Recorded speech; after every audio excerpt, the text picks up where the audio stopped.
We welcome you to the reflection on today's gospel and today's feast day, which is the feast of the chair of Peter. That is, talking about Peter and his authority to teach and how that authority has been given to the successors of Peter through the centuries. And so today's gospel comes to us from St. Matthew. When Jesus went into the region of Caesarea Philippi, he asked his disciples, "Who do people say that the Son of Man is?" They replied, "Some say John the Baptist, others Elijah, still others Jeremiah, or one of the prophets." He said to them, "But you, who do you say that I am?" Simon Peter said in reply, "You are the Christ, the Son of the living God." Jesus said to him in reply, "Blessed are you, Simon, son of Jonah, for flesh and blood has not revealed this to you, but my heavenly Father. And so I say to you, you are Peter, and upon this rock I will build my church, and the gates of the netherworld shall not prevail against it. I will give you the keys to the kingdom of heaven. Whatever you bind on earth shall be bound in heaven, and whatever you loose on earth shall be loosed in heaven." The Gospel of the Lord. Praise to you, Lord Jesus Christ. Today's feast day is kind of a theological feast day, and perhaps it doesn't really touch the heart as we talk about the authority of the Pope. And we say, well, okay, I can acknowledge that the Pope has been given authority to teach. How does that apply to me? What does this gospel have to do with my own journey? Well, if we look at the gospel itself, when Jesus introduces this question, "Who do people say I am?" And all of the apostles are reflecting with Jesus the popular opinion of the crowd, of some of the people that they've heard. What is the general feeling of the population? But then Jesus gets to the heart of the issue, literally to the heart. "Who do you say I am? What is your experience of me? And what is your experience of God at work in me?" And so Peter takes the occasion to speak from his own heart. "You're the Christ. I experience you as the Messiah. I experience you as the anointed one of God. I experience you as the one who has total command over everything in my life. I experience you as the center of my life. I experience you as the one who will set us free." And Jesus confirms what Peter says, not so much in giving a stamp of approval to a pontifical decree, but really saying, you've been listening to God. You've been listening to your heart, where God is speaking to your heart.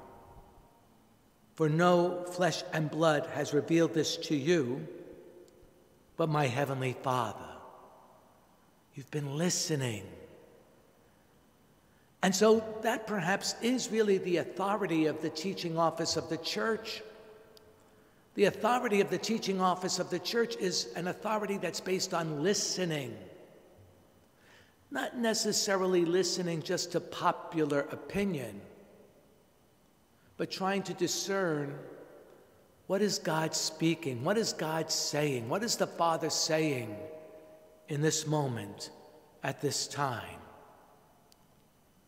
Now, perhaps in contrast to this, as we come down to the so what question of, well, what does this have to do with me? we might ask ourselves, when am I not listening to the Father? When am I not listening to my heart, resting in the Father's love for me?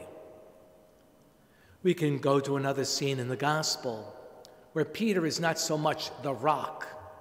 And it's the obvious scene of Peter in his denial of Jesus in the courtyard of the high priest, when 3 times he denies knowing Jesus.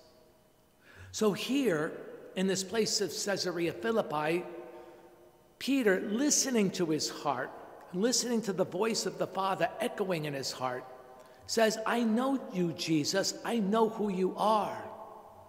I'm listening to my heart, and I profess who you are. In the courtyard of the high priest, he says, I don't know who you are. I don't know you. I don't know the man. So what was Peter listening to in the courtyard of the high priest? He wasn't listening to the voice of the Father. He was, in fact, listening to the rumblings of his own insecurities. I can't say what I want to say because I will have to pay the price for speaking the truth. I can't say what I want to say because there's a price to be paid. And I'm more caught up now, not listening to the heart where the Father dwells, but ruminating in the head and trying to weigh the consequences of what I'm going to say. Well, if I say this, this could get me in trouble. If I say that, it could get me into trouble. So now it's clear to us the so what of this particular feast day. For as we talk about the teaching authority of the church, we as baptized Christians have also been given an authority. We too have been baptized in the role of Jesus as priest, prophet, and king. And the prophetic voice, the prophetic role we have in the church is to speak the truth. But the truth is, of course, something that comes from listening to the Father speaking to our heart. Now, immediately you're going to say, well, I listen to my heart, I don't hear anything. Well, the first thing is to get out of your head, weighing all the problems and weighing all the issues and trying to weigh all this stuff that if I say this, this is going to get that one upset. If I say that, that one's going to get upset. Then we're going to be in the courtyard with Peter and the courtyard of the high priest. We're not going to be listening to the heart. We're going to be in the chatter of the head, and we'll say, I don't know him. The fundamental lie. I don't know him. If we listen to the heart, we're listening to the Father speaking to us, saying, I've got this. I've got you. It's okay. We can profess the truth. And again, I know you may be saying, but I'm not sure what that means. Ask the Father to reveal to your heart the security that He wants to bring to you and to the world in knowing the all-encompassing love that He has for everyone. Now, that's a mouthful. Ask the Father to reveal to your heart the all-encompassing love He has for you and He has for everyone. And in that, that's the rock, that's the security out of which we then speak the truth. I no longer speak of you as the enemy or someone else as the enemy. I no longer speak of someone else as the threat or feeling the threat. I am secure in who I am and whose I am. And I am secure also in the knowledge that the Father's embracing you in love.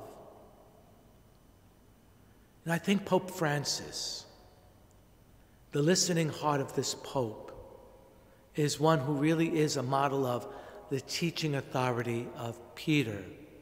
And I know a lot of people get upset about the Pope because it seems like to be siding with this one or siding with that one.